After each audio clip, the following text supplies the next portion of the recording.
1. The Phantom Exit. Alex had always prided himself on being a seasoned trucker who feared nothing. He'd driven through blizzards, hurricanes, and deserts, but tonight's trip down Route 87 felt off. It wasn't the weather, it was the silence. No other cars had passed him in over an hour, and the radio, usually his companion, had started emitting strange static bursts, almost like whispers. At around 2 a.m., his GPS beeped. Rerouting to save 15 minutes, it announced. A new exit appeared on the map, one that Alex didn't remember ever seeing before. The sign simply read, Exit 34, Ashford Hollow. He hesitated, glancing at his fuel gauge. It was low. The promise of a shortcut, and maybe even a gas station, seemed tempting. The exit ramp was narrow and unlit, its surface cracked and uneven. As Alex descended, a heavy fog enveloped the truck, and the air seemed colder. He drove cautiously, scanning the road for signs of life. Then he saw them, handmade wooden signs nailed to trees along the roadside. The first sign read, Turn back now. A chill ran down his spine. Must be a prank, he muttered, pressing on. The second sign appeared moments later. You were warned. His hands gripped the wheel tighter. He considered turning around, but the road was too narrow. Besides, the GPS reassured him, continue for 2 miles. Suddenly, the headlights illuminated a new sign, painted in red. Alex, you can't escape. His heart stopped. How did it know his name? He slammed the brakes, his truck skidding slightly. As the vehicle came to a halt, a low, guttural growl echoed from the woods. He peered into the darkness, and for a brief moment he saw them. Dozens of glowing eyes staring back at him. Panicking, Alex threw the truck into reverse, but no matter how far he drove, the road only seemed to stretch further. When he turned around again, the ominous Exit 34 sign reappeared ahead of him. This time, the sign was soaked in blood.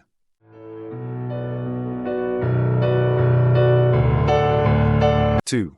The hitchhiker who knew too much. Mia was exhausted. A 4-hour drive after a weekend with her family felt endless, and the empty highway didn't help. Her favorite playlist wasn't enough to keep her alert, and the rhythmic hum of the engine made her eyelids droop.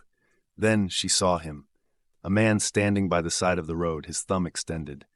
His clothes were torn, and his face was obscured by a hood. For a moment, Mia debated whether to stop. Picking up hitchhikers wasn't her style, but he looked desperate. Maybe just a short ride. She slowed down and rolled down her window. Need a lift? The man nodded silently and climbed into the passenger seat. The car filled with a strange, earthy scent, damp and decaying. Where are you headed? Mia asked, trying to sound casual.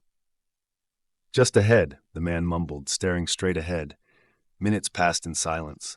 Mia tried to make small talk, but he gave short, vague answers. She glanced at him out of the corner of her eye. His hands were dirty, his nails cracked. He seemed older than she'd initially thought. Then he said something that made her grip the wheel tighter. You almost didn't make it tonight. She laughed nervously. What do you mean? You almost hit that deer 2 hours ago.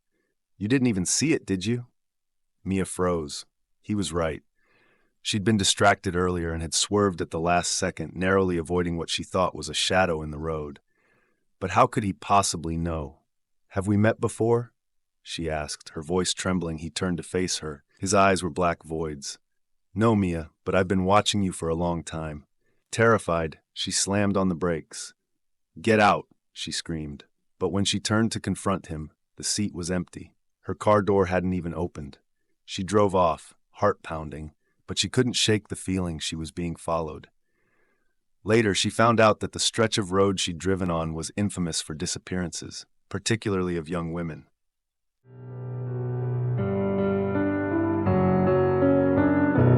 3. The Endless Tunnel. The Davis family was returning from a vacation in the mountains when they entered what seemed like an ordinary tunnel. This should shave 20 minutes off the trip, said Mark, the father, confidently. The tunnel was dimly lit, and as they drove deeper, the air grew colder. Kids in the back seat, Emma and Jake, began complaining about the dark. The radio turned to static, and their GPS froze, showing no signal. Minutes turned into what felt like hours. The tunnel seemed endless, with no exit in sight. Then Emma whispered, Dad, someone's outside the car. Mark glanced at his wife, Lisa, who shook her head. It's just the shadows, Lisa said, though her voice betrayed her fear. But then they heard it, a faint tapping on the windows. The tapping grew louder, as if dozens of hands were slapping against the car. Jake screamed as a pale face appeared outside his window, its mouth wide open in a silent scream. Mark floored the gas pedal, desperate to escape. Finally, a faint light appeared ahead. They burst out of the tunnel into daylight, panting with relief, but something was wrong.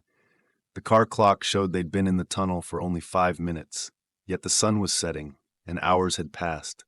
As they stopped to catch their breath, Emma held up a dirty old doll she hadn't had before. "A man gave this to me," she said. Mark's heart sank. "What man?" "The one who sat next to me when the lights went out."